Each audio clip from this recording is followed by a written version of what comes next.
everybody. I've asked Claire Moir, our BD Youth Director, to join me. As you'll know, we released the details of our regional review that we undertook through the latter half of last year. Really interesting process, really involved. A number of people consulted. And there's just been a few questions come into the office.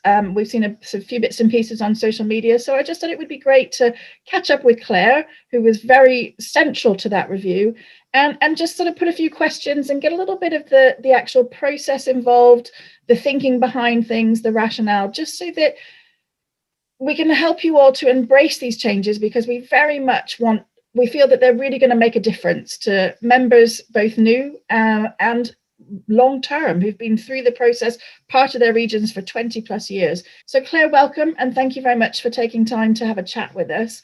I think the best place to get started is just to sort of go through what you did as part of the review, who you spoke to, the data that you looked at, that side of things. So just give us a little bit of background.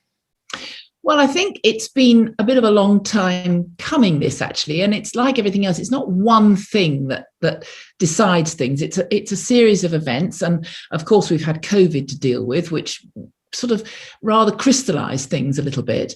But the general consensus from the board for some time has been that we need to move with the times with the regions. The regions have been in operation for, as you say, 20 years, and they've done a fantastic job, and people have really enjoyed their experiences getting involved in regional activities. But they were set up because in those days there was no social media, the IT was very basic, and there was no facilities really at head office to run the whole country. So the regions were pretty important. They were the key and the hub of BD activities, because we couldn't do it any other way. But the regional structure is singly the most expensive thing that BD runs, and it costs £300,000 to £400,000 a year to run it. And we did a survey a couple of years ago now, and the results of that, contrary to people maybe think we don't look, we do definitely look, and we took the results from that. And what was quite startling was that the numbers of members involved in regional activity ranged per region from between 9% and 16%. So we sat there and said, well, what on earth are the other 84 or 91% doing? We need to reach out to these people. Why are they not involved in regional activities? Is this working as well as it could? So this all started a lot of thought process running, along with the fact that we are spending a lot of money for not as many members as perhaps we could. Is this the best use of funds? So it was a mixture of things that made us really think what we need to do. So it was then decided that this was too big a subject just to discuss at board level. We had to really take it away and have a working party. So I was chair of the working party. We had Paul Haler, who everyone knows has been really involved in the region in Eastern and now in Northern, and he's obviously a rider and a coach, and he's been sitting on the committees, the regional committees, so he's well versed in how the regions have run. We had Simon Bates, who until very recently obviously was owner and running of KISO, who won the premier competition training centres in the country, so he could look at it from a training point of view. We also asked Sharon Lindop, who was the retiring chair of the regional committee in Scotland, because we felt that she really had a very good overview as to what the regional committee's roles were, how they worked, how regional activities worked, but she wasn't so involved at the moment as to have a dog in that fight, if you see what I mean, to be really she could stand back a little bit and look from the outside in, and she was very valuable to have on board. And yours truly, and I've been involved as a youth rep since year dot, and also coaching and with many regions. So we felt that the people involved, alongside Ben Waterhouse obviously and Jason, we had a very good all-round perspective as to what went on in the regions and what could work and what we could change. So we had 3 or 4 very long meetings, and in between each meeting we were constantly emailing and communicating. There was so much discussion that went on. But basically, because this rethink was a big rethink and could involve and did involve redundancies, there was no way at that point that we could share this with the membership, because there are all sorts of privacy things and protocols that need to be looked at, and HR issues that we couldn't possibly. It was an operational thing. We couldn't share it at that point. We had to make a decision as to where the path we wanted to tread, and then we could involve the people involved, the stakeholders involved, which we have done and we are doing now with the regional chairs, regional committees, and the members.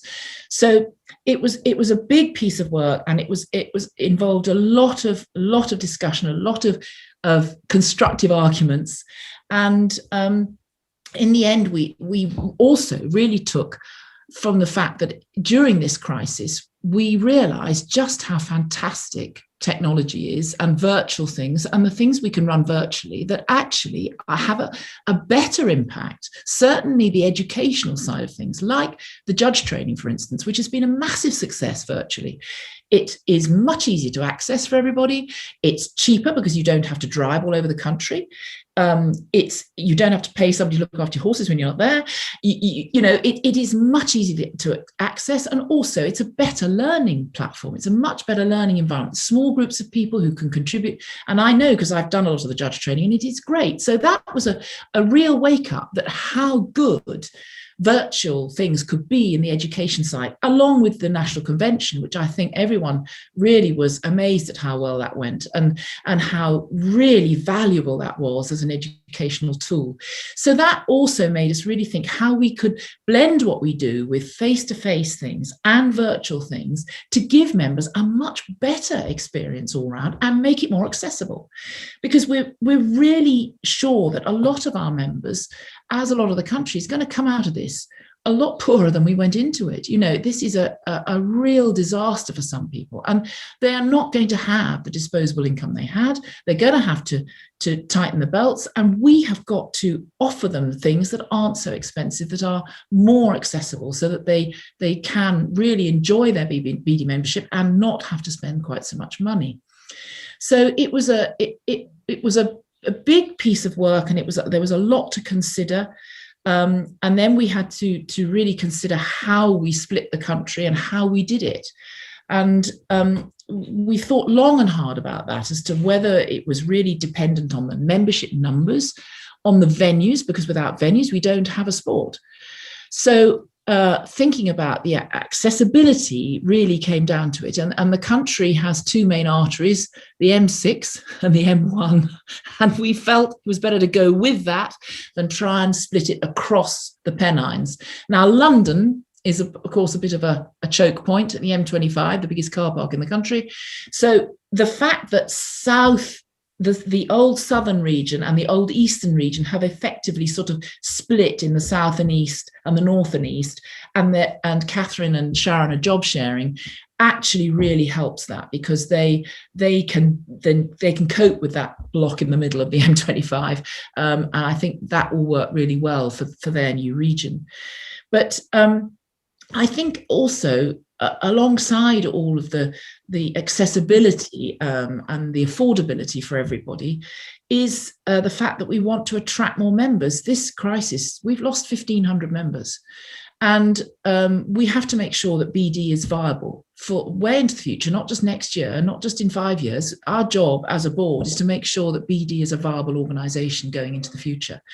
So we have to make sure that we can attract more members into this. So we hope that with this new approach, we've deliberately renamed the regional development officers as development officers, because we don't want it to be so tied up in individual regions. So there's no reason why, if you live on the borders between two of the new regions, if you like things and it's all on a national calendar, you know exactly what's going on all around the country, you could say, oh, well, I could go there, and I like the train. Oh, I'll go over there. It's in another region. Doesn't matter. So we can make things more accessible, and I think that's really important to stress that this is all about collaboration. It's all about working together. It's all about pulling together, and we want to get away a little bit from the from the idea that things are insular and we've got to pull together to all get out of this and make it a better member experience, so that members, we can really involve members more. I think it would be interesting just to sort of a bit more about the new DO role. We've talked about sort of obviously looking after members, but obviously we have venues, judges, coaches. We talked a bit about that too, but just give us a little bit more of an insight about the new DO role. Well, as we see it, the new DOs are going to be our sort of flagship. They are selling BD to people. They are trying to attract new members. We've got the clues in the name, they're development officers. They're not going to be so much dealing with admin and running things, which they were before.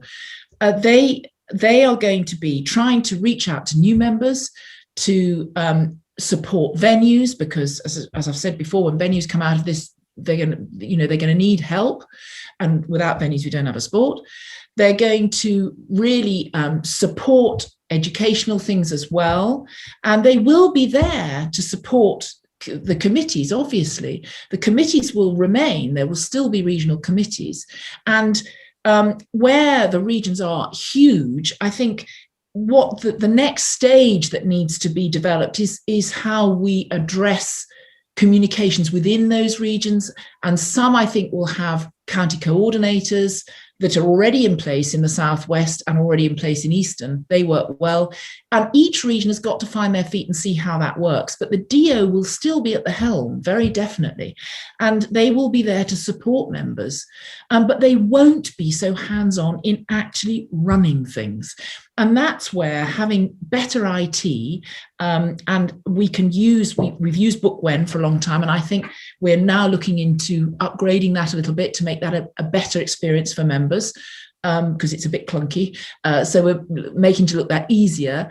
And so coaches can then, those coaches that have got their approved or accredited status with BD through the BDCC certificates, they can then all be involved in coaching through the new system or platform that we're going to use for the payment and that sort of thing, and booking. So it won't be that only a few coaches are used within the regions. You can go to anybody you like who is approved and accredited through BD, which is so much more open. And I have a lot of coaches who do their UK BDCC certificates who say to me, well, now how do I get to coach in the regions? Well, at the moment it's, well, you wait to be asked. And that isn't terribly inclusive. So if members can have access to all of our accredited and approved trainers, I think that is a real step forward to being inclusive and opening up opportunities for both youth and senior members. So the DO's new role, as I see it, is still, they are absolutely at the helm, but they are much more, things are devolved on the admin side, so that coaches take responsibility for putting on their own clinics through flexi training, judges the same, and also when they do test riding sessions, exactly the same. They can take on responsibility for organising that. And the DOs will still run camps, and they will be spread throughout the region. So they won't just be near the DOs, they will be accessible, but they will be bigger camps with value added. So they won't just be, you have a lesson with your coach and go home again. They'll be much more laid on, and the DOs will still be involved in organising those. So we will still have that sense of community, which I think a lot of the members were slightly concerned that we were going to lose. And the social side, and good heavens, we're all going to want that at the end of this.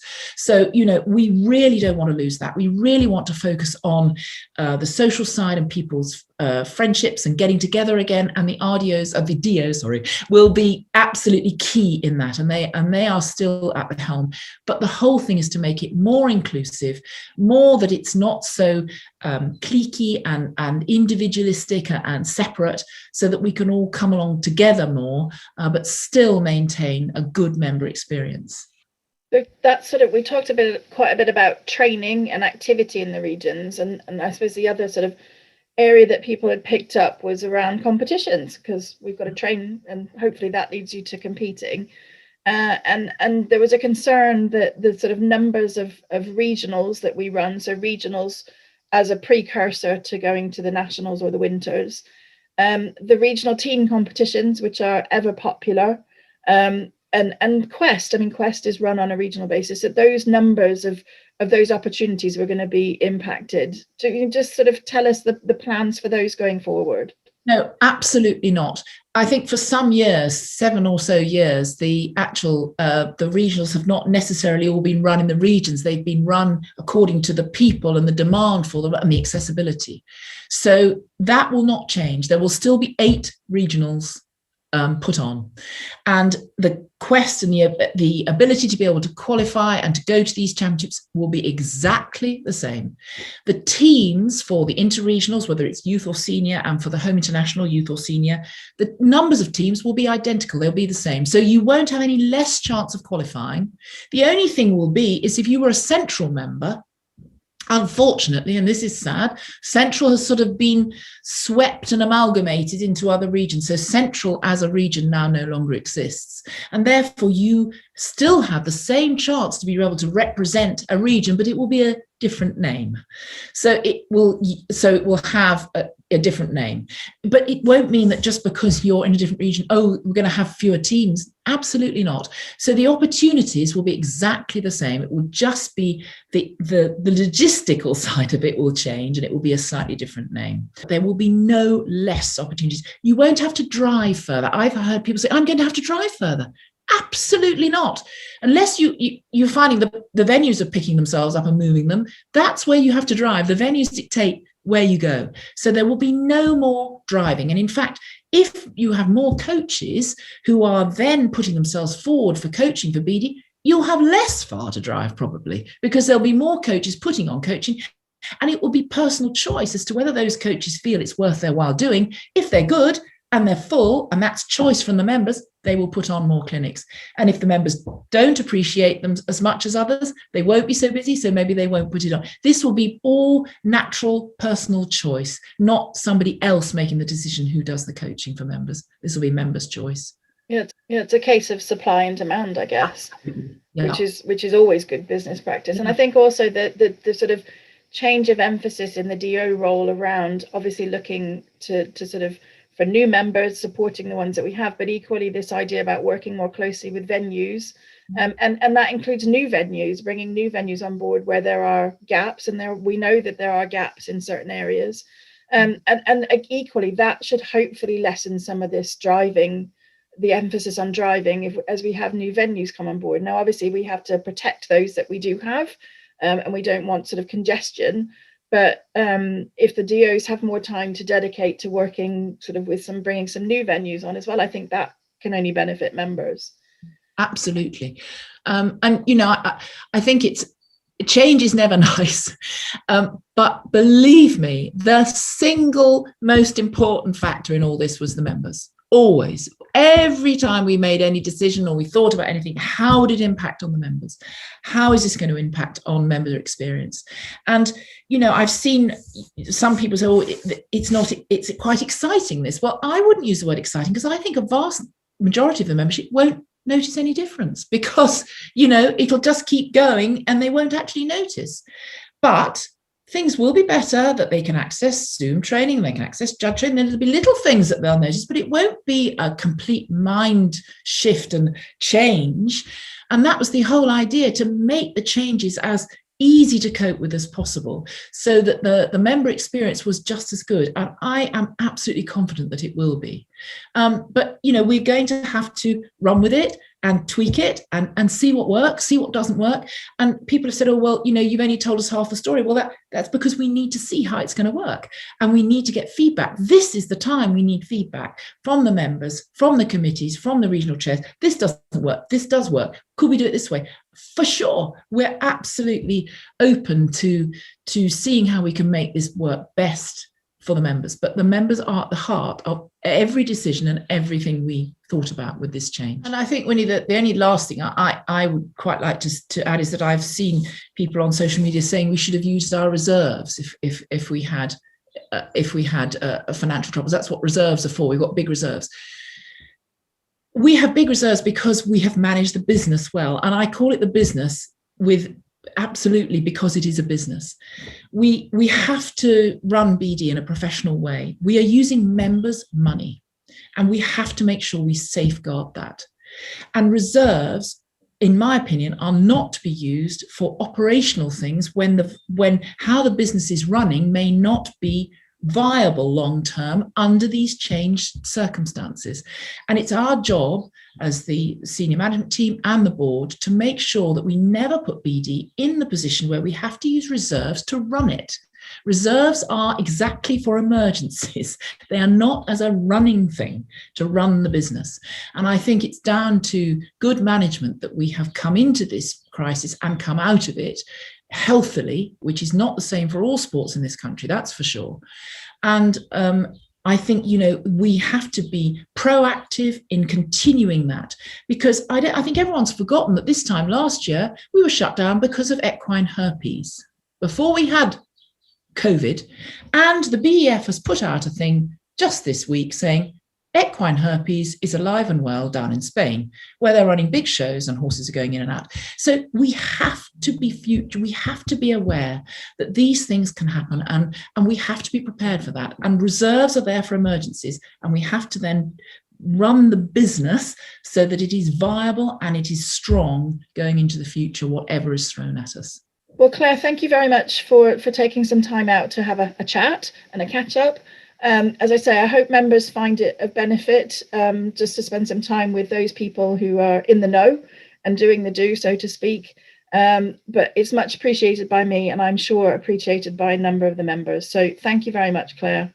Lovely to talk to you, Winnie.